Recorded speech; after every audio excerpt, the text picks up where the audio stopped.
ओम शांति। सभी को आज के दिन की बाबा मिलन की हार्दिक शुभकामनाएं। सभी पहुंच गए देश विदेश से अपने प्यारे बाबा से मिलन मनाने।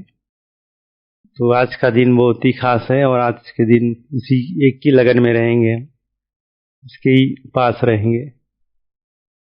तो भक्ति मार्ग में भी कहते हैं कि उपवास करो।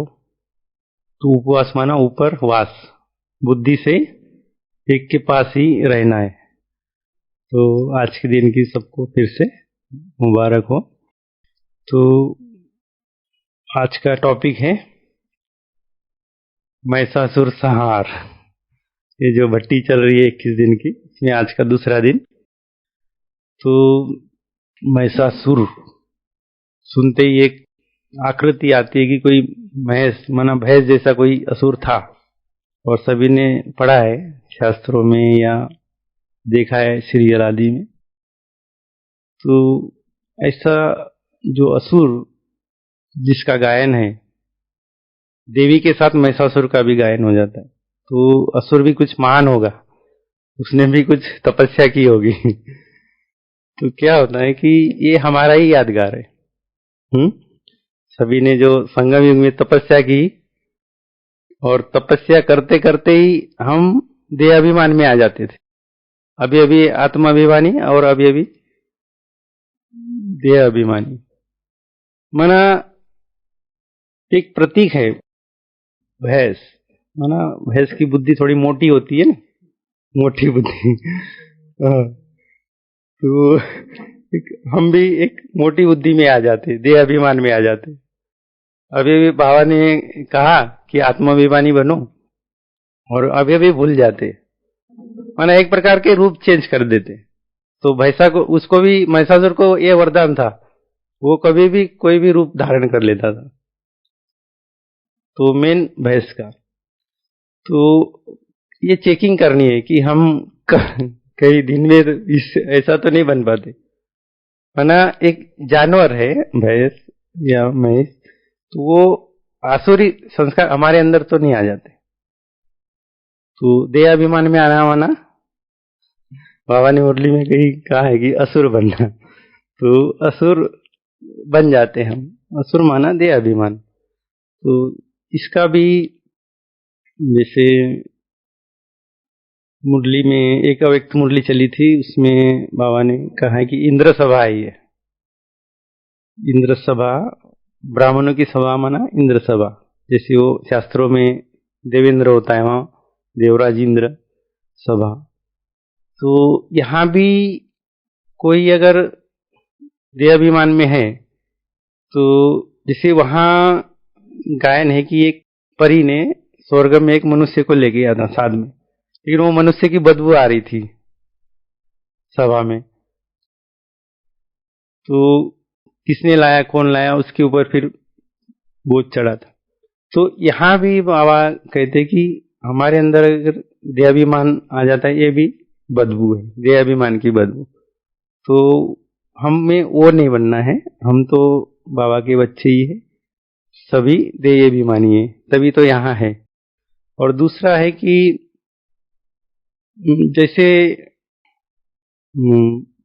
महिषासुर मर्दिनी माना दुर्गा को कहा गया। तो बाबा ने भी जब आए इस धरा पर, तो ब्रह्मा मुख द्वारा फिर अनेक रचनाएं की। तो मम्मा के ऊपर कलश रखा,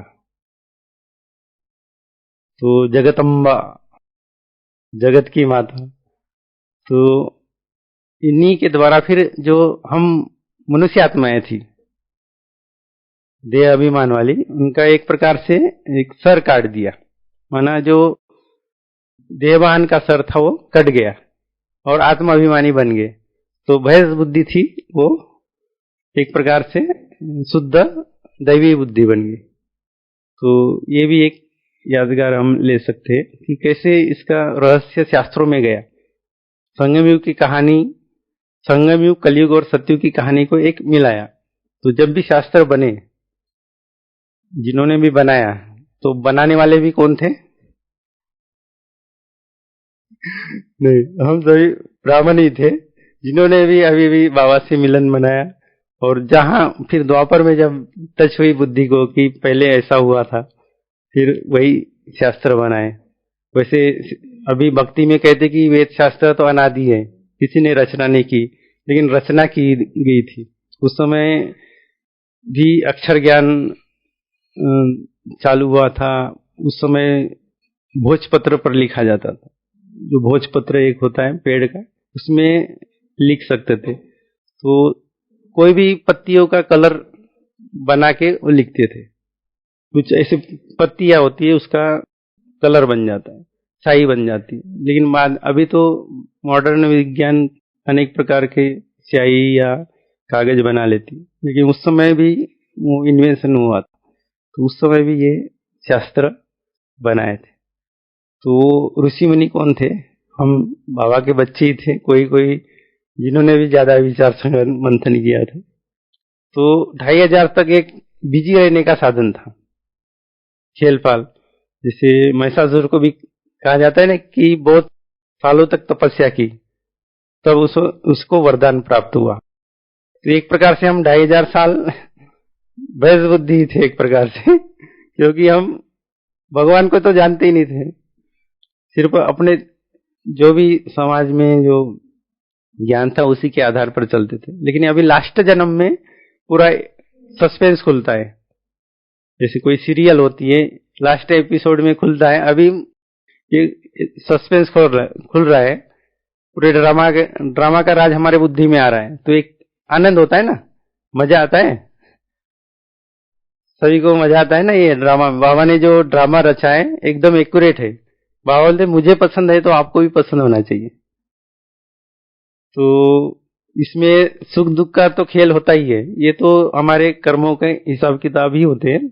हम ही ने अपना भाग्य बनाया। अभी भाग्य की कलम भी संगयों पर बाबा ने हमारे हाथ में दी है। तो हम कहाँ तक अपनी बुद्धि अनुसार लिख सकते भाग्य की कलम, तो वो सारा खेल अभी का ही है। तो बाबा ने जो श्रीमत दी और हमने जितना उसको अपने जीवन में लाया, फॉलो किया, उसके अनुसार हमारा भाग्य बनता है।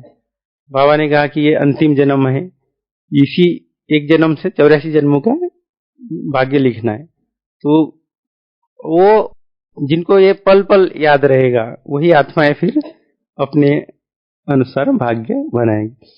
तो अच्छा जो टॉपिक है महिषासुर संहार के ऊपर हम जाएंगे। तो महिषासुर माना कोई ऐसा राक्षस नहीं था। भक्ति मार्ग में अभी भी मानते हैं कि ऐसे राक्षस हुए या ऐसी देवियां हुई, लेकिन हम सभी बाबा के बच्चे जानते हैं कि ये रूपक मात्र है, प्रतीक है, अलंकार है। ये अष्ट शक्तियां में बाबा ने दिया था, अष्ट जो हाथ दिखाते हैं। तो महिषासुर एक राक्षस जो कि देवी भागवत पुराण है, उसमें इसका वर्णन आता है। तो इसकी भी जो कहानी है अटपटी चटपटी, बहुत ही मिर्च मसाले वाली लगे।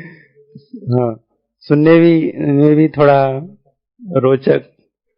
तो दक्ष प्रजापति सभी जानते हैं, शास्त्रों में इसकी बहुत सारी, कितनी कन्याएं थी? बाकी मैंने थोड़ा सा पढ़ा था, तो 13 कन्याओं का जो विवाह है उन्होंने जो किया था, दनु नाम का उनकी कन्याएं थी, दीति और दनु। तो ये 2 कन्याओं से, दनु से दानव प्राप्त तैयार हुए थे और दीति से दैत्य। तो दनु से फिर रम और अरंभ 2 प्रकार के असुर पैदा हुए। तो उनको संतान नहीं हुई थी, तो उन्होंने तपस्या की। तो जो आरंभ था उसने जल में तपस्या की, और रंभ नाम का था उसने अग्नि में तपस्या की। तो देवराज इंद्र को भय लगने लगा कि कहीं ये दानव अगर तपस्या करे तो मेरे सिंहासन पर आक्रमण कर दे। तो उन्होंने एक योजना बनाई और उसने दोनों का वध करने का सोचा देवराज इंद्र ने, और वो सक्सेस भी हुआ कि जल में जो तपस्या कर रहा था अरम नाम का, तो उसको मगरमच्छ बन के उसको नीचे घिसट के लेके गया, उसका वध कर दिया, ऐसा वर्णन है। फिर जो रम नाम का जो दैत्य था वो तपस्या कर रहा था अग्निदेव के सानिध्य में, तो उसको भी मारना चाहा, लेकिन अग्निदेव ने उसको बचा लिया और फिर वरदान दिया कि आप क्या चाहते हो। तो उसने दैत्य ने कहा रंभ नाम के दैत्य कि मुझे ऐसी संतान चाहिए कि जो तीनों लोकों में जिसका डंका हो। तो वो फिर तथास्तु कह के, अग्निदेव ने तथास्तु कह के कहा कि जैसी आपकी इच्छा। और तो क्या होता है कि जो रम नाम का जो दैत्य है वो, उसका जो दिल है एक महिष पर आ जाता है, महिष माना है भैंस, तो उस पर आ जाता है और उस मिलन से फिर महिषासुर की उत्पत्ति होती है, ऐसे शास्त्रों में दिखाया है। तो ये बहुत ही चटपटी कहानियां हैं। तो इसमें फिर महिषासुर की उत्पत्ति होती है और वो कुछ कारणवश जो रम नाम का जो राक्षस था वो मारा जाता है किसी दूसरे जो भैंसा के आक्रमण से। तो यहाँ से फिर महिषासुर जो है तो वो धीरे धीरे उसके हाथ में राज्य आ जाता है पाताल लोक का, और वो सेनापति बन जाता है दानवों का। और फिर उसकी चाहना बढ़ती है कि, और बाद में वो तपस्या करता है ब्रह्मा जी की। महिषासुर जब बड़ा हो जाता है वो भी चाहता है कि मैं तीनों लोकों का स्वामी बनूं। तो ब्रह्मा जी भी को कहते हैं कि मुझे अमर भव का वरदान चाहिए, कभी कोई भी मुझे मार न सके। लेकिन ब्रह्मा जी कहते हैं कि मैं ये वरदान नहीं दे सकता, तो जन्म लिया है तो मरना तो होगा ही। तो फिर वो चुनाव करो, उसको स्वतंत्र दे दे, आप कैसे मरोगे। तो वो महिषासुर बोलता है कि मैं कोई देवता के हाथों से नहीं मरूंगा या कोई मानव के हाथ से, अगर मरूंगा तो एक स्त्री के हाथ से मैं मर सकता। तो ये तथास्तु कह के ब्रह्मा जी ने, और उसके बाद उसको, जैसे कि उसने सोचा कि स्त्री तो अबला होती है, इसको तो मैं बाएं हाथ से, इस प्रकार उसको घमंड हो गया कि मुझे कोई अभी मार नहीं सकता, और उसने आतंक मचाना चालू कर दिया तीनों लोकों में। और तीनों लोकों में जैसे रोब हो गया, सब डरते थे, ऋषि मुनि देवताएं। और ऐसा करते करते फिर उन्होंने देवराज इंद्र का जो स्वर्ग है, स्वर्ग पर भी आक्रमण कर दिया। किसने? महिषासुर ने आक्रमण कर दिया और देवताओं को भी परास्त कर दिया। इतना शक्तिशाली है राक्षस हुआ महिषासुर। और सभी देवताएं एक प्रकार से घबरा गए, भागने लगे। देवराज इंद्र ने भी अपना आसन छोड़ दिया और कई गुफा में छिप गए। तो एक प्रकार से उसका पूरा आधिपत्य हो गया स्वर्गलोक पर महिषासुर का। और महिषासुर फिर तो पूरा घमंड में था कि मैं ही सारे विश्व का, लेकिन देवताओं ने फिर योजना बनाई कि जो भी देवताएं स्वर्ग छोड़ के गए थे उन्होंने फिर अपने अपने, जैसे कि ब्रह्मा जी के पास गए, फिर विष्णु जी के पास, उन्होंने युक्ति बताई कि आपको एक ऐसी दिव्य शक्ति की ये निर्माण करना है, उस चीज का नाम दुर्गा पड़ा। और वो अपनी अपनी शक्ति से, तेज से स्त्री शक्ति का निर्माण किया और उनको फिर अपना अपना अस्त्र शस्त्र दान किया। जैसे शिव जी ने त्रिशूल दिया, तो विष्णु जी ने शंख दिया, फिर देवराज इंद्र ने वज्र दिया, और फिर वरुण देव ने जैसे कुछ और भी अस्त्र दिए। तो ऐसे सभी देवताओं ने अपने अपने अस्त्र प्रदान किए और वो देवी का निर्माण किया, जिसका नाम फिर असुर को उनकी युद्ध हुई और युद्ध में फिर महिषासुर का परास्त हुआ। तो उसका जो जैसे रूप बदल देता था, भैंस का, कभी दैत्य का, वो फिर वो जो सुदर्शन चक्र दिया था विष्णु जी ने, तो उससे वो काट दिया था भैंस का सर। तो सभी चित्रों में आप सभी ने देखा होगा, एक भैंस का सिर रखा होता है।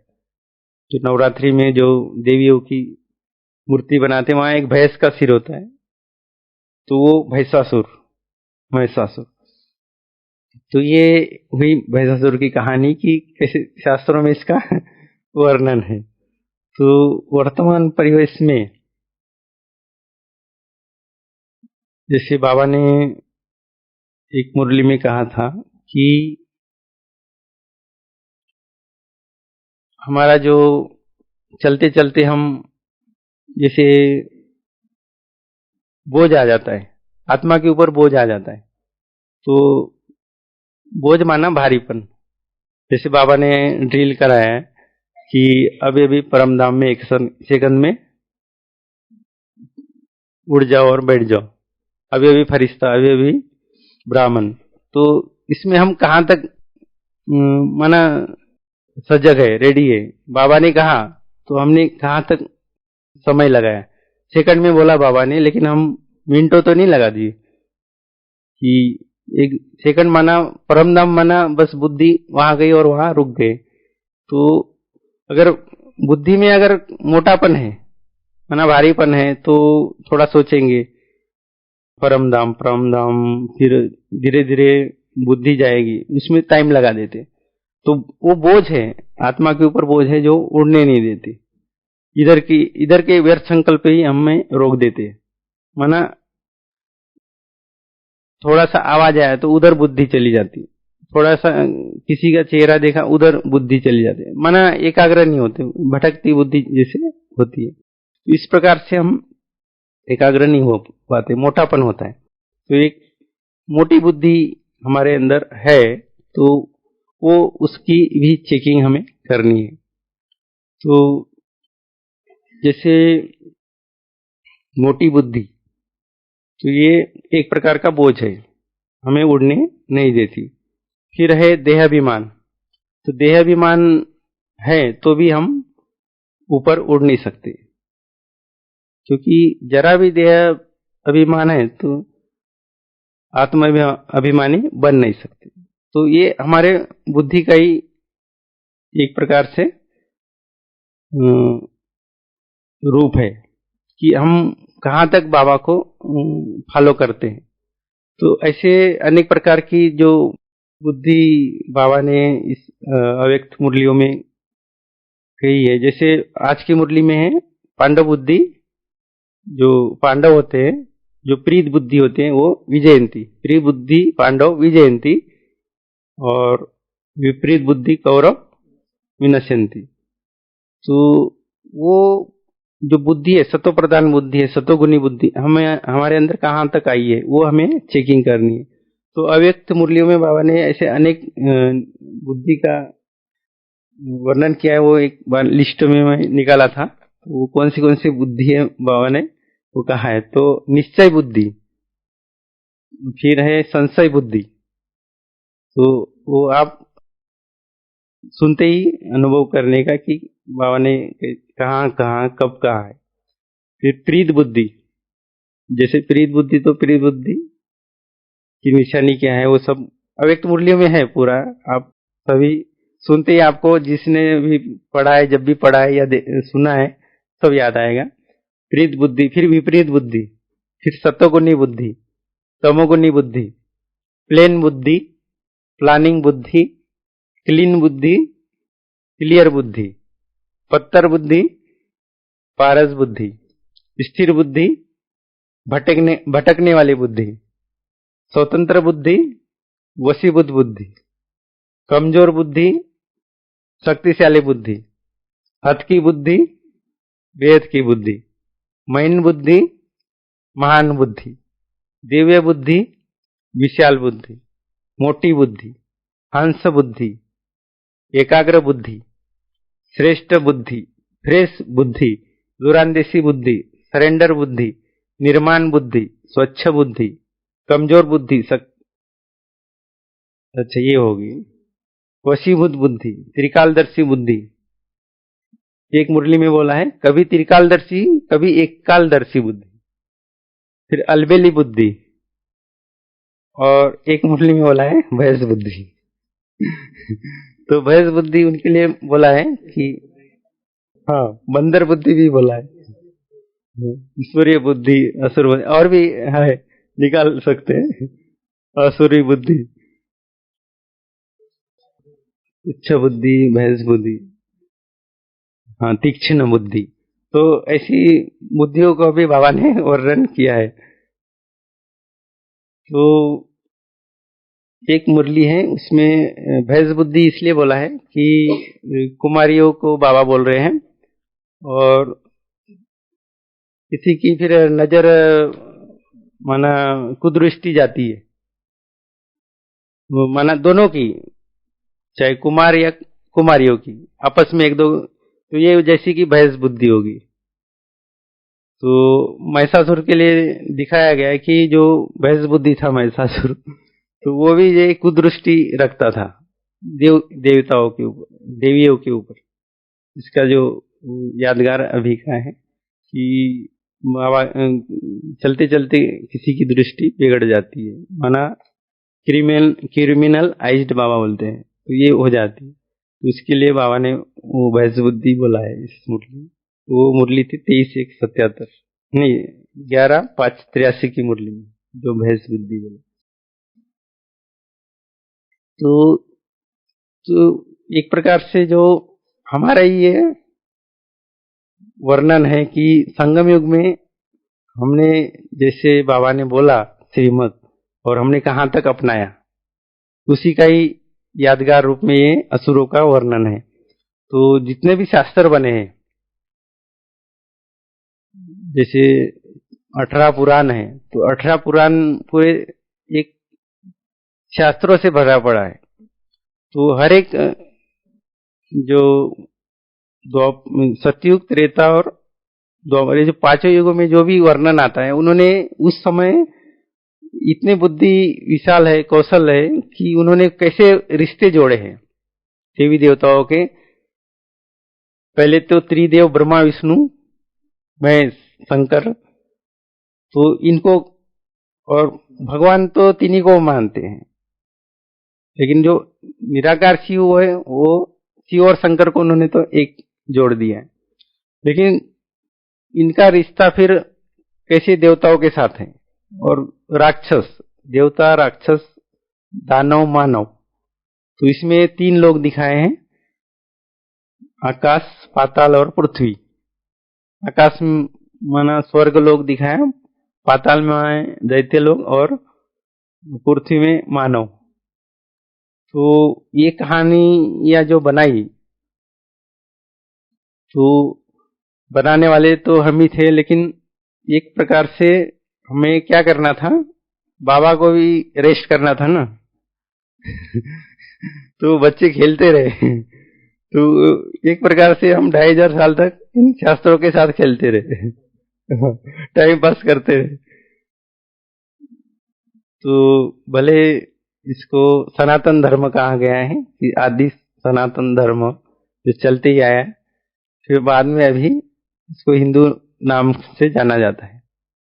तो एक ही धर्म स्थापन किया था बाबा ने, आदि सनातन देवी देवता धर्म। लेकिन कैसे उसमें हमने मिलावट कर दिया, कैसे जैसे आज की मुरली में है श्री कृष्ण और भगवान को नाम दे दिया, श्री कृष्ण को भगवान वाच। भगवान तो एक निराकार शिव बाबा ही था है। तो शिव बाबा का नाम कैसे बच्चे पर दे दिया, गीता में जो है श्री कृष्ण भगवान वाच कहा जाता है भक्ति मार्ग में। लेकिन अभी हम बाबा के बच्चे ये नहीं कह सकते, क्योंकि वो तो बच्चा है, बच्चा से वर्षा नहीं मिलता, बाप से वर्षा मिलता है। तो अभी की सब ये शास्त्र है। तो हम अभी खुद की चेकिंग करनी है। तो जैसे महिषासुर का फिर से, तो टॉपिक यही है, तो महिषासुर के ऊपर ही थोड़ा करेंगे तो महिष ना भैंस बुद्धि हम जैसे एक प्रकार से बन जाते हैं। तो इसका जो हमने देखा कि मोटी बुद्धि है हमारे अंदर, अभी भी हम जो भी डिसीजन या निर्णय ले लेते हैं तो कभी कभी रॉन्ग हो जाते हैं, क्योंकि वो तीसरा नेत्र क्लियर नहीं रहता है, बुद्धि का नेत्र छुपा हुआ होता है, माना जो विवेक शक्ति कहते हैं वो जागृत नहीं रहती। तो क्यों जागृत नहीं रहती कि हम आपस में एक दो को देखते हैं, ब्राह्मणों को ही कि कोई को कुछ ज्यादा प्राप्तियां है तो उसमें हम देखते रहते कि इनको प्राप्तियां है, हमें कम प्राप्तियां। लेकिन बाबा ने तो सबको एक जैसी प्राप्तियां दी है, किसी को भी कम नहीं दिया है, इसको कम उसको ज्यादा। लेकिन हम धारण करने की जो हमारी जो योग्यता है वो हर एक की अपनी अपनी है। तो इसमें किसी की तीक्ष्ण बुद्धि है तो किसी की थोड़ा कम होती है। तो इसमें हर एक का अपना अपना संस्कार को या भाग्य को या हिसाब किताब ये आ जाता है। तो इसमें हम अपनी योग्यता अनुसार तो लेते ही है। तो बुद्धि शार्प, इसके भी जैसे लौकिक संस्कार में भी बहुत मेमोरी ट्रेनिंग होती है कि हमारी बुद्धि शार्प हो जानी चाहिए। या जैसे यहाँ भी एक दिन क्लास में हमने देखा कि कैसे याद रखने के तरीके।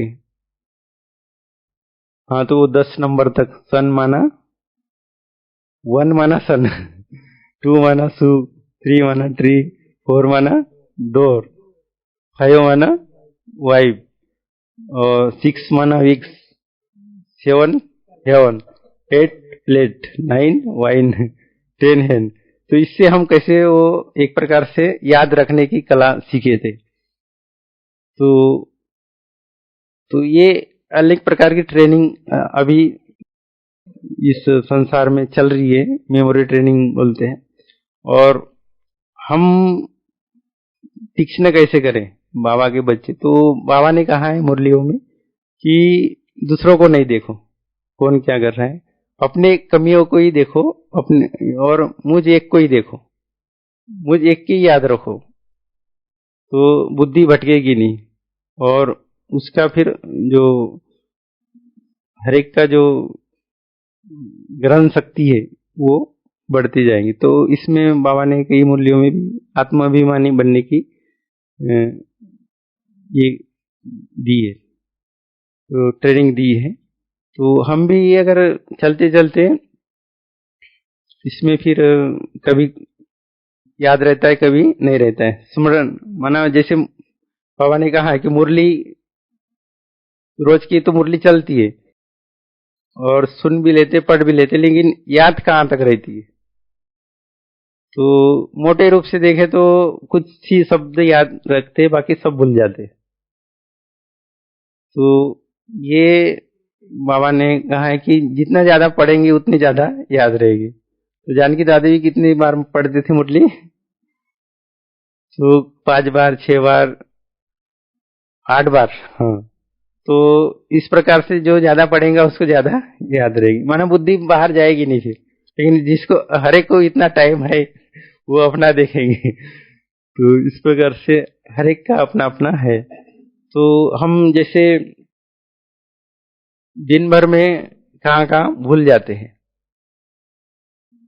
याद नहीं रहता, एक प्रकार से देहाभिमान में आ जाते हैं। तो देहाभिमान माना एक प्रकार से हम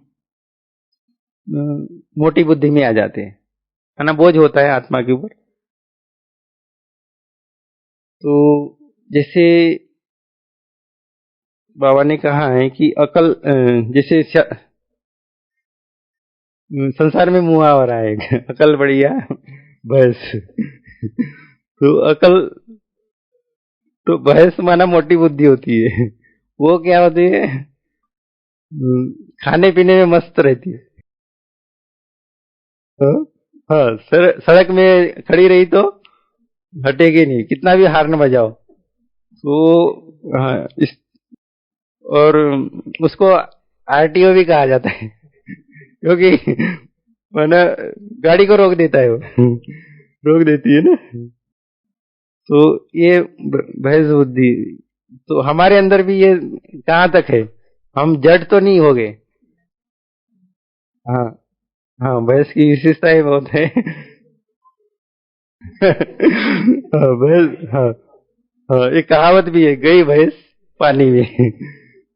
हाँ, मना उसको वही आनंद आता है पानी में एकदम। जैसे गर्मी के दिनों में थोड़ा कीचड़ भी रहा तो वहां भी बैठ जाती है, निकलेगी नहीं। तो ये विशेषता होती है। तो मस्त रहती है भैंस भी एकदम। तो भैंस काली होती है। हाँ, अपने, हाँ अपने माना रूप पर या इस पर दुख नहीं होता क्योंकि भारी भी है। तो सभी ने प्राणिक यात्रा की, यहाँ जो भी बैठे, तो सभी को अनुभव हुआ होगा कि हम भी एक प्रकार से भैंस बुद्धि थे। क्योंकि हम बहुत खाते थे। तो उसमें थोड़ा कंट्रोल आ गया। तो जिन्होंने भी प्राणिक यात्रा की तो उनको ये अनुभव हुआ होगा कि हम थोड़े अभी एकदम शार्प बुद्धि बने। और कल का भी किसी मना सब ज्यादातर मना अनुभव है मेजोरिटी का कि हम जैसे ही भोजन करना चाहा, लेकिन वो जैसे कि इच्छा नहीं हो रही थी। किसी ने 3 रोटी लिया, आलू की सब्जी लिया, इसमें ज्यादा हो गया। किसी ने थोड़ी सब्जी खाया, किसी ने 1 रोटी लिया, भरपेट हो गया। तो सभी चाहते थे कि खाने की इच्छा नहीं हो रही, कईयों ने खाया ही नहीं कि, तो कईयों की यात्रा भी आरंभ भी है कि हम जाना ही नहीं चाहते पीछे। तो ये एक प्रकार से भारी करती है ज्यादा भोजन, और लिक्विड भोजन एक प्रकार से एकदम हल्का करता है। तो सभी ने ये अनुभव किया। तो हमने भी कल भोजन किया 21 दिन के बाद दोपहर में, लेकिन थोड़ा ही लिया, लेकिन ऐसा लगा कि बस बहुत हो गया, वरना आना नहीं चाहते। फिर रात में फिर लिक्विड पर आ गए वापस। तो ये चलता रहेगा, कभी लिक्विड कभी सॉलिड। माना इसमें एक प्रकार से अपनी जैसे शरीर को आदत लगाएंगे वैसे हम बनेंगे। तो धीरे धीरे हम हल्के होते जाना है, माना जिसमें हमें आनंद आता है। तो एक प्रकार से जड़ बुद्धि की निशानी है कि हम भी जैसे भैंस बुद्धि बन जाते हैं ज्यादा खाके। तो फिर इसमें दूसरा भी दिखाया कि भैंस का दूध और गाय का दूध में भी कंपैरिजन करते हैं।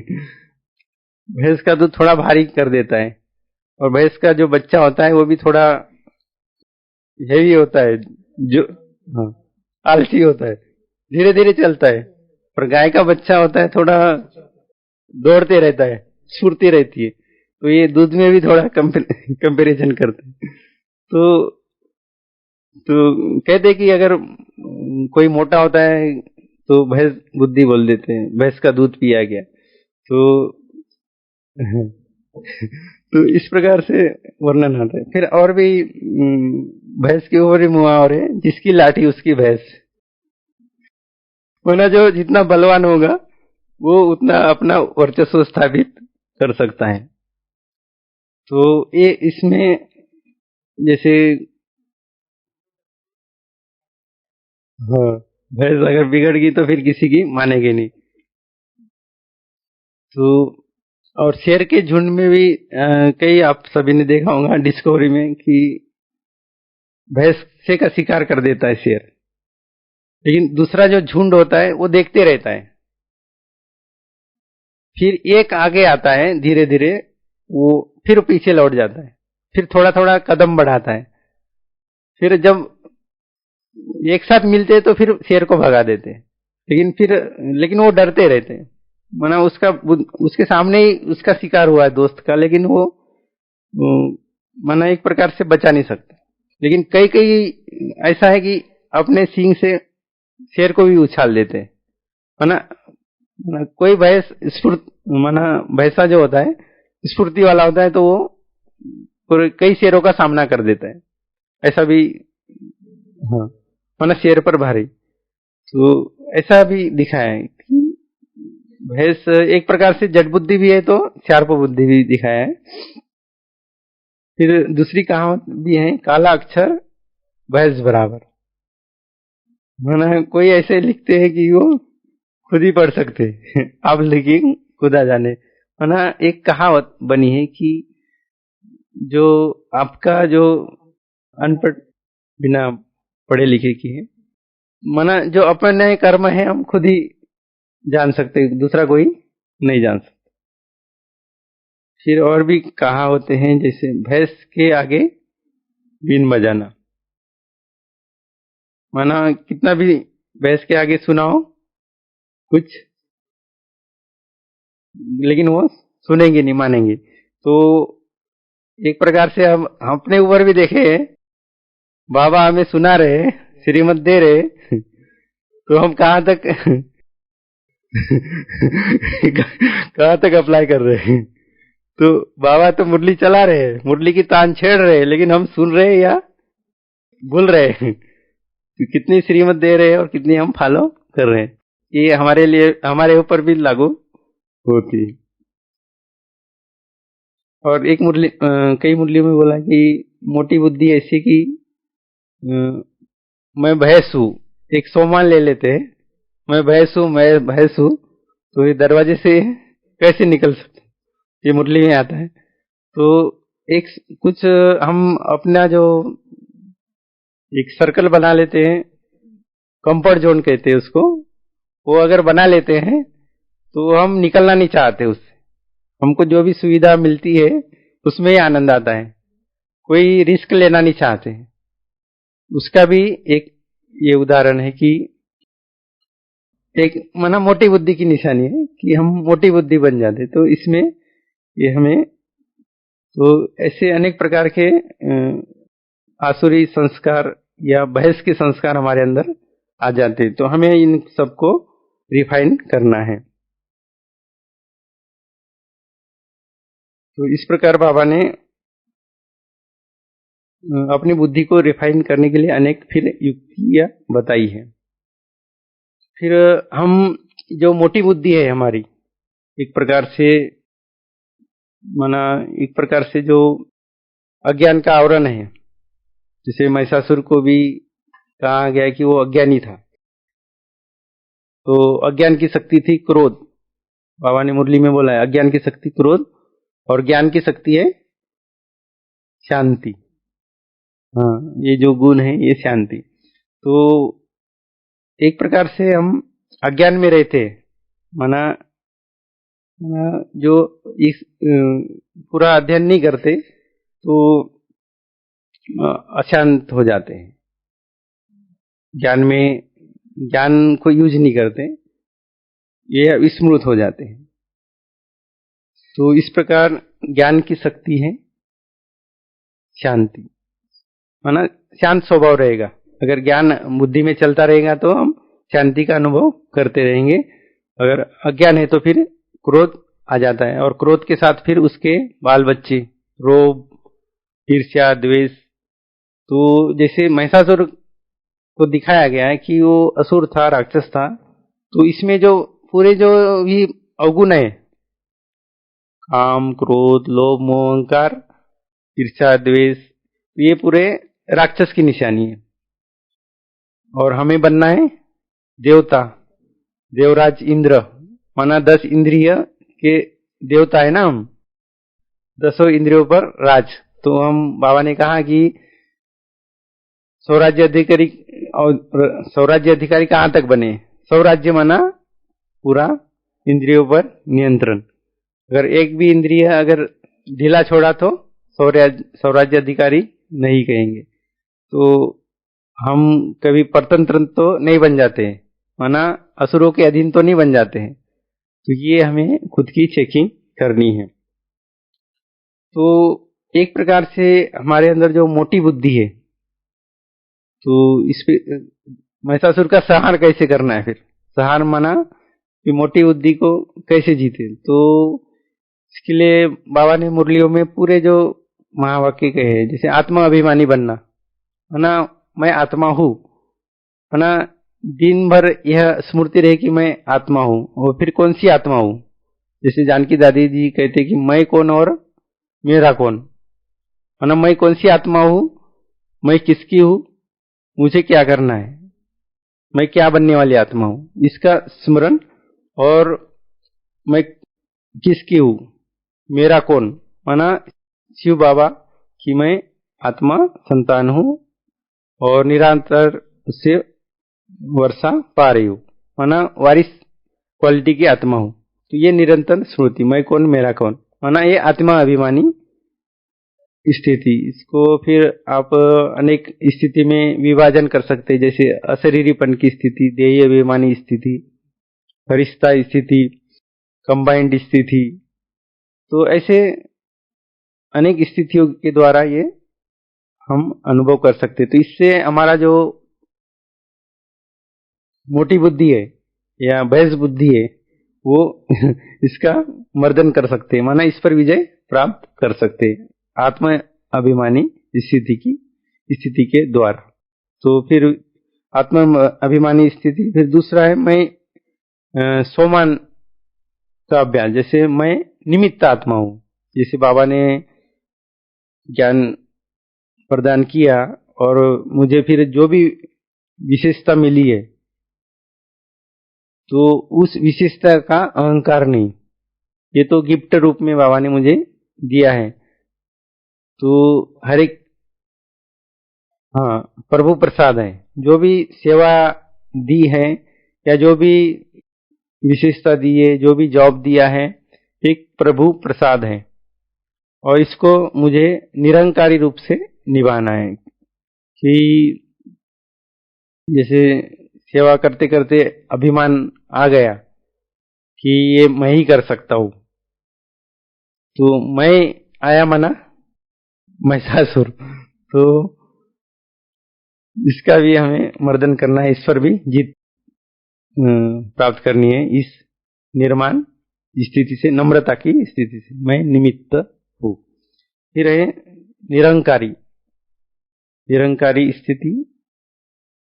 तो कोई भी अहंकार नहीं, माना जैसे दादिया थी, इतने बड़े बड़े पोजीशन में थी, लेकिन कोई अहंकार नहीं, बाबा करा रहे, हर पल बाबा बाबा निकलता था। जैसे बड़ी दादी थी प्रकाशमणि दादी जी, तो वो मैं भी शब्द नहीं बोलती थी, दादी शब्द यूज करती थी, माना इतना एक प्रकार से समर्पण। फिर है निरंकारी के पास मैं एक अल्पज्ञ आत्मा हूं, माना एक सम्मान नेगेटिव में आता है, लेकिन हमें कुछ सीखना है, विद्यार्थी बने रहना है, जब तक जीना है तब तक पीना है, पढ़ना है। तो इसमें एक प्रकार से मैं अभी सर्वज्ञ नहीं बनी हूं, अभी बहुत कुछ सीखना बाकी है।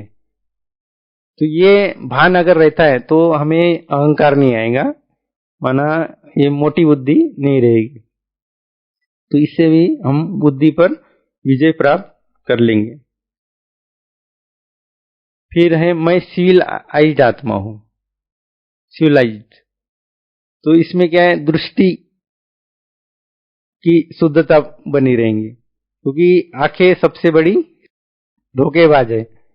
तो इन पर जीत पाने के लिए मैं, जैसे बहुत सारी युक्तियां है कि बहनों को देखना है तो शक्तियों के रूप में देखो, देवियों के रूप में देखो, और भाइयों को देखना है तो गणेश या हनुमान के रूप में या देवताओं के रूप में ना। भाई भाई की दृष्टि पक्की करने के लिए बाबा ने युक्ति बताई है। तो ये हनुमान गदा लिए हुए, तो ये दो दृष्टि के लिए बाबा ने कहा है कि मैं एक सिविल आइड आत्मा हूं, माना कमल फूल समान पवित्र आत्मा हूं।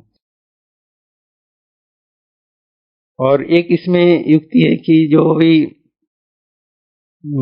जैसे देहाभिमान का जो गला काटना है या महिषासुर का गला काटना है, तो अभी मुझे सब कुछ पा लिया, इस ब्राह्मण जन्म में सब कुछ पा लिया, अभी कुछ दूसरा नया पाने की इच्छा नहीं, माना बाप मिला सब कुछ मिला, माना ये इच्छा अगर है पाना था सो पा लिया, तो फिर कोई माना बुद्धि नहीं जाएगी, व्यक्ति वैभव और वस्तु में कोई फिर बुद्धि नहीं जाएगी। तो ये इस अनेक प्रकार की युक्तियां हैं जो हम इस महिषासुर पर विजय प्राप्त कर सकती है। तो ऐसे अनेक युक्तियां हैं जो हम खुद ही मुरलियों से निकाल सकते हैं और हम इस महिषासुर पर विजय प्राप्त कर सकते हैं, हमारे जो देहाभिमान है इस पर विजय प्राप्त कर सकते हैं। तो ये हुआ एक प्रकार से हम कैसे महिषासुर बन जाते हैं और कैसे फिर हमें इस पर जीत प्राप्त करनी है। तो संगम का ही ये यादगार है कि हम अभी अभी आत्माभिमानी बनते हैं और अभी अभी देहाभिमानी। तो संसार में भी अगर स्थूल रूप से देखा जाए तो एक प्रकार से महिषासुर का पूरा आतंक है पूरे तीनों लोकों में, माना तीनों लोक अर्थात ये सारी सृष्टि में। जैसे रावण का दिखाते हैं कि वो चलता था तो धरती हिलती थी, माना तीनों लोग भयभीत हो जाते थे। उसी प्रकार अभी का जो संसार है तो महिषासुर का पूरा राज है इसमें, माना देवताओं को जैसे कि बंदी बना लिया है। माना देवताएं कौन थे, एक प्रकार से जैसे हम ब्राह्मण देखे तो हम सभी देव आत्माएं थी, देवकुल की आत्माएं है, और एक प्रकार से इसका आधिपत्य हमारे ऊपर है। लेकिन अभी हम तो छूट गए, लेकिन फिर भी अभी भी उस आसुरी संसार में रहते हैं।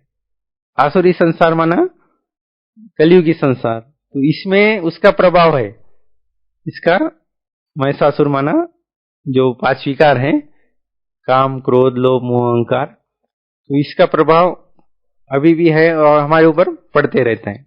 तो हम बाबा जो संजीवनी देते रहते हैं अमृत ज्ञान मुरली के द्वारा, उसके द्वारा हम विजय प्राप्त करते रहते हैं। लेकिन स्थूल रूप से भी देखा जाए तो इसका भयावह अभी अवतार चल रहा है।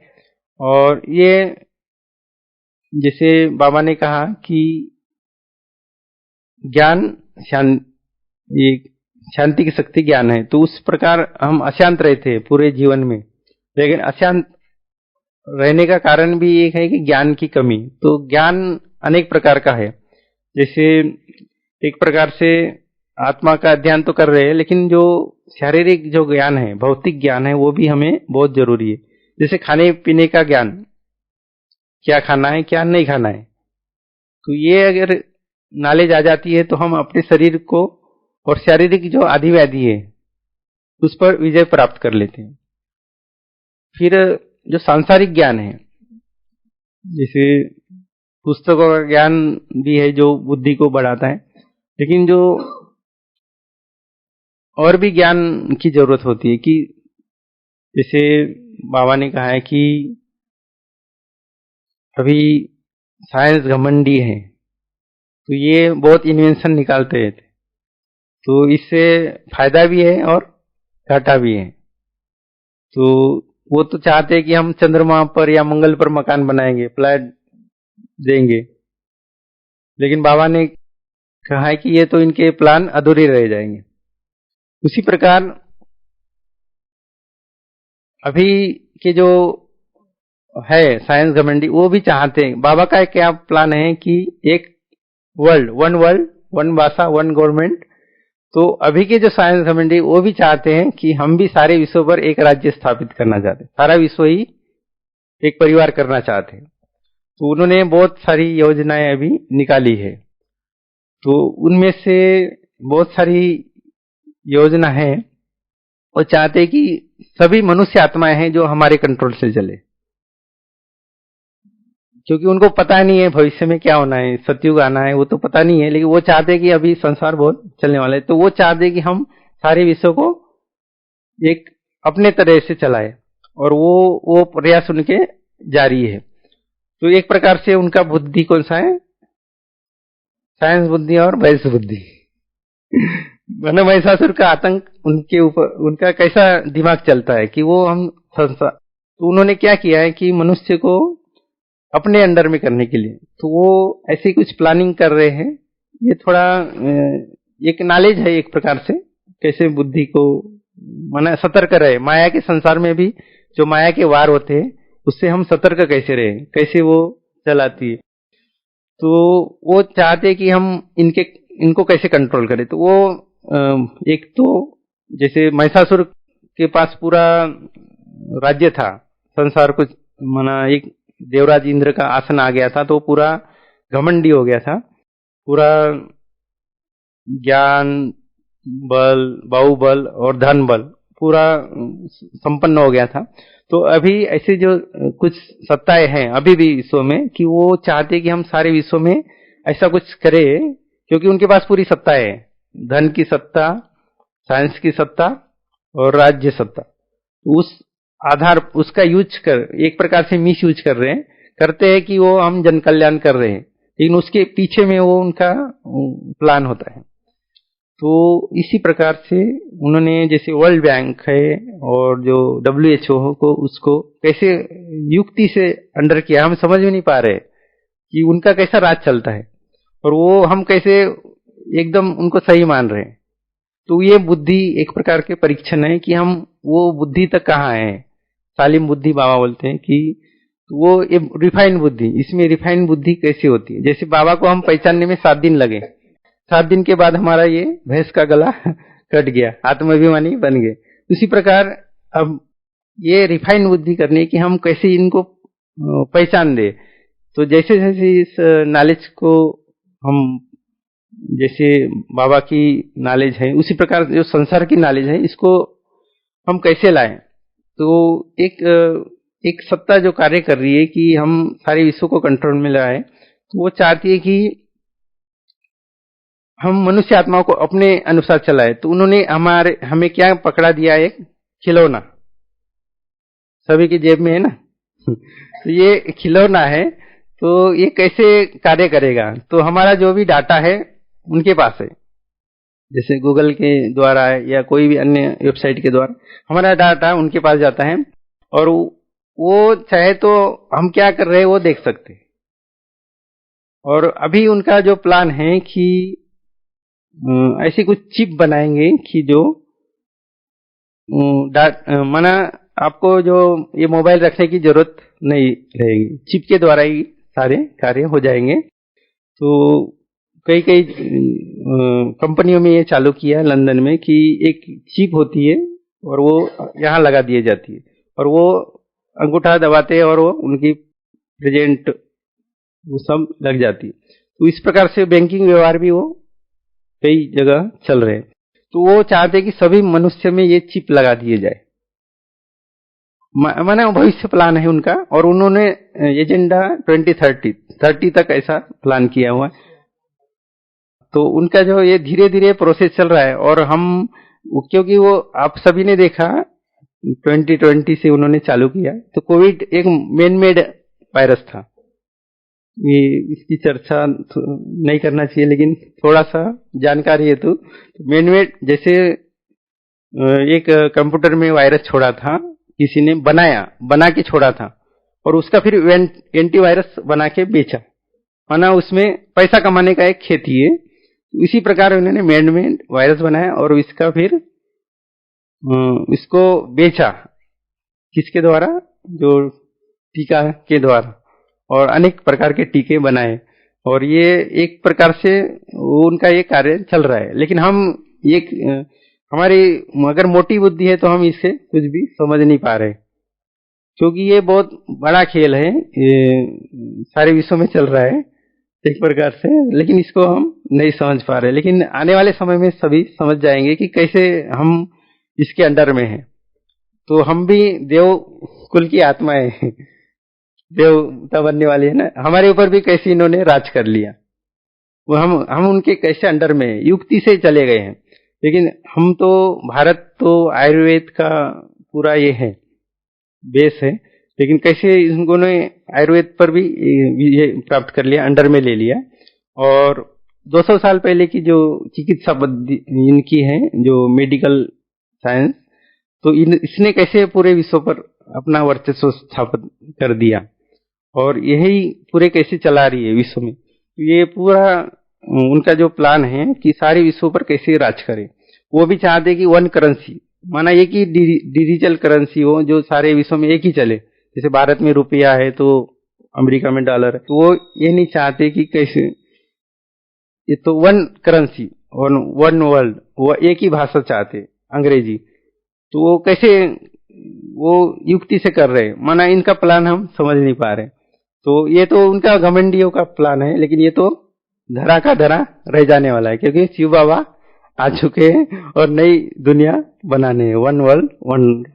तो ये भी एक नॉलेज है और इसको भी हमें थोड़ा परखना होगा, क्योंकि माया क्या जो भी अभी आएंगे पेपर आएंगे, क्योंकि अभी एक देश दूसरे देश में जाने में भी बहुत डिफिकल्ट होंगी। जैसे उन्होंने सर्टिफिकेट मांगा था कि दूसरे देश में नहीं जा सकते, तो ऐसे कुछ गवर्नमेंट के रूल भी और खड़े होने हैं और अनेक प्रकार की जो युक्तियां निकाल रहे हैं। जैसे वन हेल्थ कार्ड, एक ही हेल्थ कार्ड बनेगा पूरे भारत का, माना उसके द्वारा ही पूरा डाटा रहेगा और आपकी जो कोई भी बीमारी है तो वो उसके द्वारा पैसा नहीं जाएंगी। तो बहुत ही इनके प्लान है। एक प्रकार के ये कौरव गवर्नमेंट है, बाबा बोलते हैं पांडव गवर्नमेंट का साथ दो। तो ये एक प्रकार की एक नॉलेज है, तो इस नॉलेज से हमें भी अवगत रहना बहुत जरूरी है। तो जैसे आज का टॉपिक है महिषासुर मर्दन, तो हमें कैसे करना है, नॉलेज के द्वारा ही इसका सर काटना है।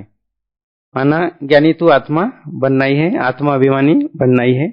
और आज सबको